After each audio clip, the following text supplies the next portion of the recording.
근데 시인은 뭐라고 되어 있냐면 사망의 음침한 골짜기를 빨리 뛰어가게 하신다고 하지 않고 어떻게 되어 있어요? 걸어가게 되어 있어요. 걸어가게. 하나님 앞에 살려주십시오. 제발 하나님 나를 도와주십시오. 그러한 울부짖음을 하게 하시는 이유가 뭐예요? 하나님 안에서 인내를 배우는 겁니다. 빨리빨리가 아니에요. 방향을 제대로 잡으라는 겁니다. 음침한 골짜기 다닌다, 걷는다, 이 말씀은 음침한 골짜기와 같은 상황이 연속적으로 몰려올 수 있다는 것을 암시적으로 가르쳐 주는데요, 그곳에서 우리들은 내 능력이 아닌 하나님의 은혜를 온전히 순종할 수 있고 내 믿음이 그 안에서 더욱더 굳건해지는 것을 경험할 수 있게 되는 겁니다. 곧 하나님을 의지하는 법을 배우는 곳이 어디예요? 사망의 음침한 골짜기와 같은 곳이에요.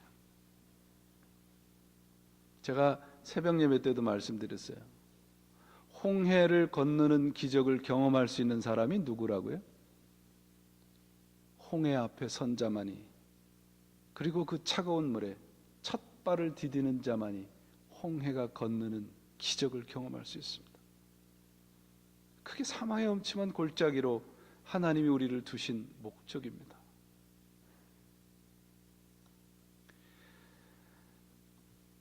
오늘 시편 말씀을 여러분들 자세히 보세요. 사망의 음침한 골짜기에서 그런 곳도 그런 곳에다 우리를 두지 않으시고 해를 당하지 않게 하신다고 하지 않아요. 어떻게 고백하고 있습니까? 해를 두려워하지 않게 하신다고 되어 있어요. 그게 우리 신앙입니다. 해를 당하긴 당할 거예요. 그러나 우리 신자는 그분이 나의 목자 되시기에 그걸 두려워하지 않을 수 있는 능력이 있다는 겁니다. 해를 당하지만 마음이 겁나지 않고 내 생각에 변동이 생기지 않을 것 당당히 고백할 수 있는 겁니다. 해를 두려워하지 않을 것입니다. 다윗이 자신의 신앙을 통해서 우리들에게 가르쳐 주는 것이 무엇입니까? 상황을 보지 마라, 환경을 보지 마라, 하나님을 보라는 겁니다. 하나님을 보라는 거예요. 우리가 세상을 사랑하면서 당당할 수 있는 이유는 내가 세상적으로 잘 나가서가 아니고요, 내가 하나님의 자녀이기 때문이어야 합니다. 내가 하나님의 자녀이기에 우리는 하나님 앞에 당당할 수 있습니다.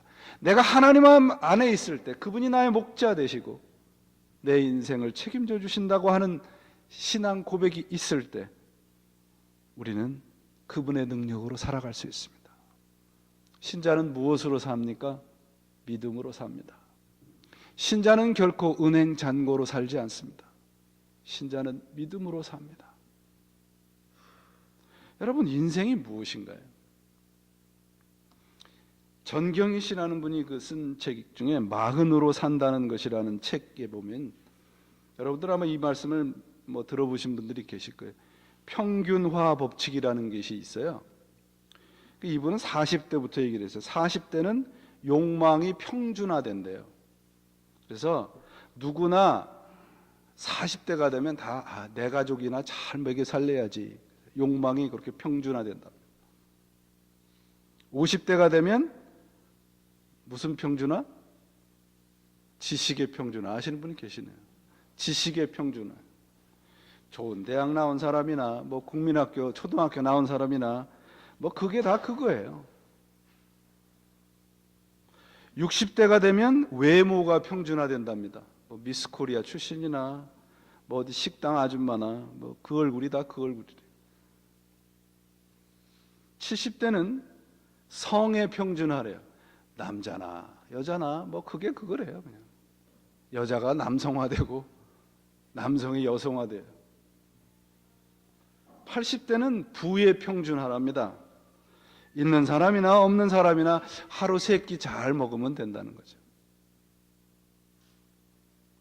90대는 생과 사가 평준화된대요. 90대가 되면 죽은 사람이나 산 사람이나 그게 그거랍니다. 100살이 되면 자연 속의 평준화래요. 모두 죽으면 다 흙으로 변해서 자연의 모습으로 돌아간다는 것이죠. 이 인생이 이렇다는 거예요. 제가 너무 부정적인가요? 사랑하는 여러분, 올 한 해 이 송년주일 예배를 드리면서 속상하죠.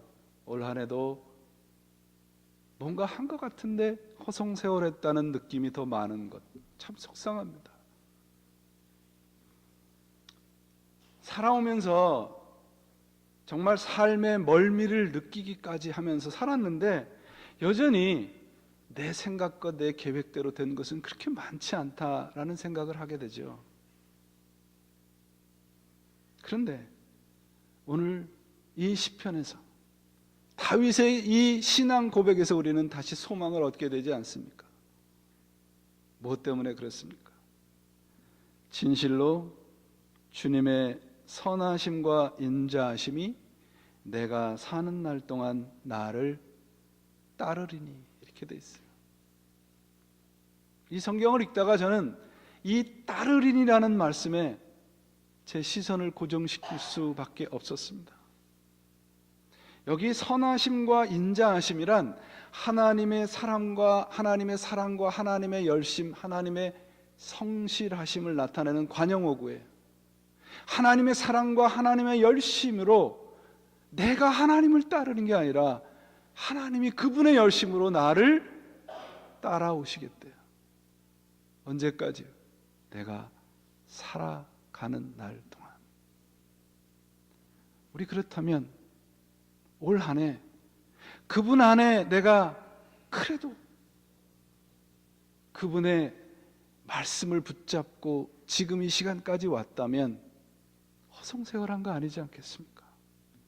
그리고 우리의 인생에 내 손에 쥔 건 많지 않아도 그분이 나의 목자시라면 우리의 인생에 더 큰 풍요로움이 어디 있겠습니까? 사랑하는 여러분, 하나님께서 약속해 주셨습니다. 내가 너의 삶에 영원히 함께 따라가겠다. 이 약속을 받으신 여러분, 한 해 동안 수고 많으셨습니다. 그리고 우리의 인생에 남아있는 날 동안 우리가 하는 작은 헌신까지도 결코 흩어지지 아니하고 하나님 나라의 창고에 차곡차곡 쌓여질 것입니다. 그렇다면 우리의 인생은 결코 허송세월하지 않은 거지 않겠습니까? 하나님, 아버지께서 우리와 함께 계십니다. 그리고 그분이 우리의 목자 되십니다. 그리고 그분이 우리의 사는 날 동안 나를 따라오시겠다고 약속해 주셨습니다. 올 한 해 동안 여러분들 어떻게 사셨든 이 신앙과 이 말씀으로 사셨으리라 보고, 그리고 앞으로 남아있는 인생들 동안 여러분의 가장 작고 낮은 자리까지도 따라오시겠다고 약속하시는 하나님께 소망을 두시고 다가오는 우리 인생의 날 동안 이 믿음과 이 소망으로 승리하시는 여러분들이 되시기를 주님의 이름으로 축원을 드립니다. 기도하시겠습니다. 하나님, 감사합니다.